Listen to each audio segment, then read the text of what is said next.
নমস্কার, নিউজ টাইমের ডিজিটাল পেজে আপনাদের সবাইকে স্বাগত। আপনাদের সঙ্গে রয়েছি আমি সুপ্রিয়, আমার বিশেষ অনুষ্ঠান এডিট পিক নিয়ে। আজ অভিষেক বন্দ্যোপাধ্যায়কে নিয়ে আরও একবার এই ডিজিটাল পেজে আলোচনা করতে হচ্ছে। কারণটা খুব পরিষ্কার। চোখের চিকিৎসার জন্য তিনি কোনো মতেই কোনোভাবেই এ রাজ্যের কোনো হাসপাতালে চিকিৎসা করাতে রাজি নন, হাইকোর্ট বললেও নন। সুপ্রিম কোর্টে এর আগে গেছেন, সেই মামলা সরাসরি পাঠিয়ে দেওয়া হয়েছিল কলকাতা হাইকোর্টে সৌগত ভট্টাচার্যের বেঞ্চে, এবং সেই বেঞ্চ পরিষ্কার জানিয়ে দিয়েছে আগে আপনি এসএসকেএমে যান, এসএসকেএমে বিশিষ্ট চিকিৎসা দপ্তর থেকে আপনি কথা বলুন, তারা যদি বলে যে হ্যাঁ আপনার চিকিৎসা এখানে হবে না, তাহলে আপনি বিদেশে যাওয়ার ছাড়পত্র পেতে পারেন। ফলে কলকাতা হাইকোর্ট যখন তার বিদেশ যাত্রা নাকচ করে দেয়, তারপরেও কিন্তু নাছোড়বান্দা অভিষেক বন্দ্যোপাধ্যায় সব জায়গায় যাব, কিন্তু আমি এসএসকেএমে যাব না। কেন বলুন তো, কিসের ভয়? আর তার চোখে কি এমন ঘটেছে যা এ রাজ্যে বা এ দেশের কোনো হসপিটালে চিকিৎসা হবে না? এটাই তো সবথেকে বড় প্রশ্ন। নাকি তিনি বিদেশে পালিয়ে যাওয়ার জন্য চেষ্টা করছেন? এটা বলছেন, আমরা বলছি না, এটা বলছেন এ রাজ্যের শাসক দলের বিজেপি নেতারা। কারণ বারবার যখন একটা লোক একই জিনিসের জন্য আদালতের দ্বারস্থ হন এবং সমস্ত জায়গা থেকে তাকে নাকচ করার পরও আবার তিনি সেই যাওয়ার জন্য আবার সুপ্রিম কোর্টে যান, তখন তো ভাবতেই হবে। আজ ফের একবার কলকাতা হাইকোর্ট থেকে তার বিদেশ যাত্রা নাকচ হওয়ার পর তিনি সুপ্রিম কোর্টে মামলা করলেন। সে মামলা হয়তো আগামী সপ্তাহে শুনানি হবে, কিন্তু আবার তাকে বলতে হচ্ছে যে মাই লর্ড, আমাকে বিদেশে যাওয়ার ছাড়পত্র দিন, আমার চোখের চিকিৎসার প্রয়োজন আছে। সবাই যখন বলছেন যে এ রাজ্যে আপনি করুন, এ রাজ্যে হাসপাতালে যান, ইভেন কলকাতা হাইকোর্টের বিচারপতি পর্যন্ত বলছেন তিনি শুনতে চান না, সবথেকে অবাক বিষয় নয়? কিন্তু এই অভিষেক বন্দ্যোপাধ্যায়, তার পিসি মমতা বন্দ্যোপাধ্যায় যখন মুখ্যমন্ত্রী ছিলেন, তখন তিনি ডায়মন্ড হারবারে ডায়মন্ড মডেল তৈরি করেছিলেন, সেখানে তিনি সেবাশ্রয় তৈরি করেছিলেন, সাধারণ মানুষের জন্য চিকিৎসা করাতে চেয়েছিলেন। যদিও পরবর্তীকালে দেখতে পারলাম এই সেবাশ্রয় নিয়ে কত বিতর্ক রয়েছে, সেখানে তো কোনো অভিজ্ঞ চিকিৎসকই নেই, শুধুমাত্র জুনিয়র কিছু চিকিৎসক দিয়ে এমন ট্রিটমেন্ট হয়েছে, কারো চোখ গেছে, কারো পা গেছে, কারো হাত গেছে, যা নিয়ে ইতিমধ্যেই মামলা পর্যন্ত হয়েছে।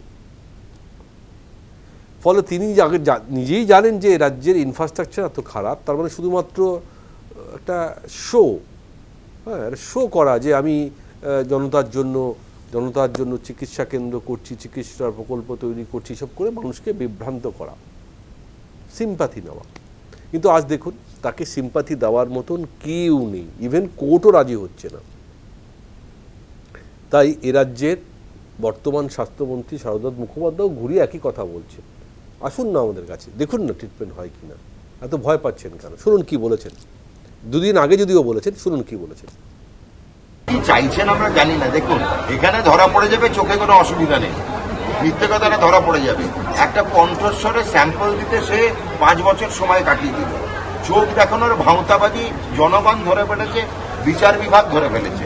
এখন যদি এসএসকেএমে যাওয়া যায়, আমরা সাইন্টিফিক্যালি বলে দেবো না হয়তো চোখে কিছু নেই, সেই জন্য হয়তো উনি ভয় পাচ্ছেন। আর চোখে যদি সত্যি কিছু থেকে থাকে, প্রত্যেক রোগীকে আমরা সম্মান দিই। ঠিকই বলেছেন, প্রত্যেক রোগীকে আমরা সম্মান করে তাদের ট্রিটমেন্ট করব। তাহলে এই ভাওতাবাজিটা কেন আসছে? কিসের জন্য এই ভাওতাবাজি করতে হচ্ছে? কারণ এখানকার ডাক্তারদের কাছে গেলে তার আসল চেহারা ধরা পড়ে যাবে, যে চোখে আদৌ কিছু আছে কি নেই সেটা নিয়ে প্রশ্ন উঠবে। ইভেন যে ডাক্তারের প্রেসক্রিপশন দিয়ে কোর্টে অ্যাপিল করা হয়েছে, সেখানে সেই ডাক্তারের রেজিস্ট্রেশন নাম্বার পর্যন্ত নেই। তার মানে কোথাও তো ডাল মে কুছ কালা হয়। বর্তমান বিধানসভার বিরোধী দলনেতা ঋতব্রত বন্দ্যোপাধ্যায়ও কিন্তু সে প্রশ্ন তুলছেন, তাহলে কি পালিয়ে যাওয়ার ছক করছেন? কি বলেছেন ঋতব্রত, একবার শুনুন, সেটাও দুদিন আগে বলা, শুনুন। পিসির অভয়ারণ্যের মধ্যে থাকতে থাকতে গোটাটাই যেহেতু মগের মুলুকে পরিণত হয়েছিল, মানে আদালতের কথা হাইকোর্টের কথাও কিছু নয়, সুপ্রিম কোর্টের কথা কিছু নয়, আমি যাব না। আপনারা এখানে যে চিকিৎসকের প্রেসক্রিপশন দেখাচ্ছেন, মানে যে প্রেসক্রিপশন জমা হয়েছে, সেখানে সংশ্লিষ্ট চিকিৎসকের রেজিস্ট্রেশন নম্বর নেই কেন? This is a very valid point. উনি যদি কোনোভাবে চলে যেতে পারেন, যদি আর না ফেরেন, যা হয়েছে এবং যা প্রতিদিন নতুন করে আনাট হচ্ছে, এগুলোর ক্ষেত্রে ওনার উপস্থিতিটা খুবই জরুরি। সত্যি কি অভিষেক বন্দ্যোপাধ্যায় এ রাজ্যে ছেড়ে বিদেশে চলে যেতে চাইছেন, নাকি বুঝতেই পারছেন যে বর্তমানে একের পর এক যে অভিযোগ বা যে দুর্নীতির অভিযোগ তার বিরুদ্ধে আসছে, তার জবাব হয়তো তার কাছে নেই, সে আদালতও হয়তো তাকে রক্ষা কবচ দিতে পারবে না। হয়তো 2-3টে মামলায় ইতিমধ্যে তিনি রক্ষা কবচ পেয়েছে, কিন্তু সেটা কত দিন। ফলে এর আগে যেমন বিকাশ মিশ্র দেশ ছেড়ে ভানুতুয়া পালিয়ে গেছে, তাকে আর খুঁজে পাওয়া যাচ্ছে না, তিনিও কি দেশান্তর হয়ে এরকম কোনো দ্বীপে গিয়ে আশ্রয় নেবেন? বলা যেতে পারে না, কারণ তার আত্মসহায়ক সুমিতকেও তো খুঁজে পাওয়া যাচ্ছে না, সে কোথায় কেউ যায় না। যদিও তিনি একটি মামলায় সুপ্রিম কোর্ট থেকে রক্ষা কবচ নিয়েছেন, কিন্তু এখনও আরও কয়েকটি মামলায় তাকে রক্ষা কবচ দেওয়া হয়নি, তার বিরুদ্ধে গ্রেপ্তারি পরোয়ানা জারি হয়েছে, সেই কারণে তিনি পালিয়ে পালিয়ে বেড়াচ্ছেন। আজও তিনি কলকাতা হাইকোর্টে গেছেন রক্ষা কবচ চাইতে, যদিও পাননি। তাহলে তার সুমিত রায় তাহলে কোথায়? তিনি একটা সময় কোথায় আছেন? তিনি সবসময় ছায়াসঙ্গী ছিলেন অভিষেক বন্দ্যোপাধ্যায়, এখন তাকে খুঁজে পাওয়া যাচ্ছে না। তাহলে ভেবে নিন যে অনেক আগে থেকেই তাদের এই প্ল্যানিংটা রয়েছে যে আমাদের বিরুদ্ধে যদি কোনো কিছু হয়, কোনো মামলা হয় বা কোনো অভিযোগ আছে, আমরা হাওয়া হয়ে যাব। সত্যি তো হাওয়া হয়ে গেছে, অথচ কোর্টে তার লয়াররা হাজির হচ্ছেন, তার সই করা এফিডেভিট জমা হচ্ছে, কিন্তু তাকে খুঁজে পাওয়া যাচ্ছে। যেমন সন্দেশখালিতে আমরা জাহাঙ্গীরকে দেখেছিলাম, যদিও পরবর্তীকালে ধরা পড়েছিলেন, কিন্তু তাহলে অভিষেক বন্দ্যোপাধ্যায় প্রসঙ্গে যখন আমরা আলোচনা করছি, অভিষেক বন্দ্যোপাধ্যায় একজন সাংসদ, এ রাজ্যের তৃণমূলের সর্বভারতীয় সাধারণ সম্পাদক, যদিও সর্বভারতীয় কথাটা এর মধ্যে এখন আর আনা যাচ্ছে না, কারণ এটা রিজিওনাল দল। তার দল এই মুহূর্তে সরকারে নেই, ব্যাস সব উল্টে গেছে, পাল্টে গেছে, আর কোনো জারিজুরি নেই, সমস্ত ক্ষমতা শেষ, কেঁচো খুঁড়তে কেউটের মতো একের পর এক দুর্নীতি বেরিয়ে আসছে। ইভেন তার জন্য যে দলটা পর্যন্ত ভেঙে যাচ্ছে তৃণমূল, সেটাও উপলব্ধি করছেন না পিসি মমতা বন্দ্যোপাধ্যায়। পরিষদীয় দল ভেঙে গেছে, বিরোধী দলনেতা ঋতব্রত বন্দ্যোপাধ্যায় আমরাই আসল তৃণমূল বলে নির্বাচন কমিশনকে অলরেডি বলে দিয়েছেন। তহবিল সেটাও ফ্রিজ করে দিয়েছে ইডি এবং কোর্ট। ওদিকে সংসদীয় দলের 20 জন তারা ইতিমধ্যে তৃণমূল থেকে বেরিয়ে গিয়ে এনসিপিআইতে যোগ দিয়ে দিয়েছেন, যারা এনডিএকে সাপোর্ট করছেন। ভবিষ্যতে তারাও হয়তো বিজেপিতে যাবেন বা চলে যাবেন, কি যাবেন না সেটা সময় বলবে। কিন্তু তারা যে দেশের প্রধানমন্ত্রীর সঙ্গে বৈঠক করছেন, রাজ্যের মুখ্যমন্ত্রীর সঙ্গে বৈঠক করছেন, দেশের স্বরাষ্ট্রমন্ত্রীর সঙ্গে দেখা করছেন, ফলে বোঝাই যাচ্ছে তাদের যাত্রাপথটা বেশ পরিষ্কার। কিন্তু অভিষেক বন্দ্যোপাধ্যায় কোথায় যাবেন? কে তাকে বাঁচাবে? মমতা বন্দ্যোপাধ্যায় তো তাকে বাঁচাতে পারবেন না। বাঁচাতে গেলে তিনিও আরও বেশি ফাঁসবেন। ফলে মমতা বন্দ্যোপাধ্যায় মাঝে মাঝে সংবাদ মাধ্যমে এসে অনেক কথা বলেন বটে, কিন্তু তার এই মুহূর্তে তার ভ্যালু অত্যন্ত কম, কারণ তার আশেপাশে আর কোনো লোক নেই, কেউই নেই। তার ওই কথা বলবে কে? হাতের গোনা 2-4টে সাংসদ আর গোটা 20 বা তারও কম বিধায়ক, এই নিয়ে তিনি কী করবেন? আর অভিষেকের হয়তো কেউ একটি কথাও বলছেন না, বলবেন বা কী? যদিও কুণাল ঘোষ দলের মুখপাত্র বটে, বিধায়কও বটে, তিনি সাফাই দেওয়ার চেষ্টা করছেন। একবার শুনুন কুণালবাবু কি বলছেন। না ফেরার কথাটা আসছে কোথেকে?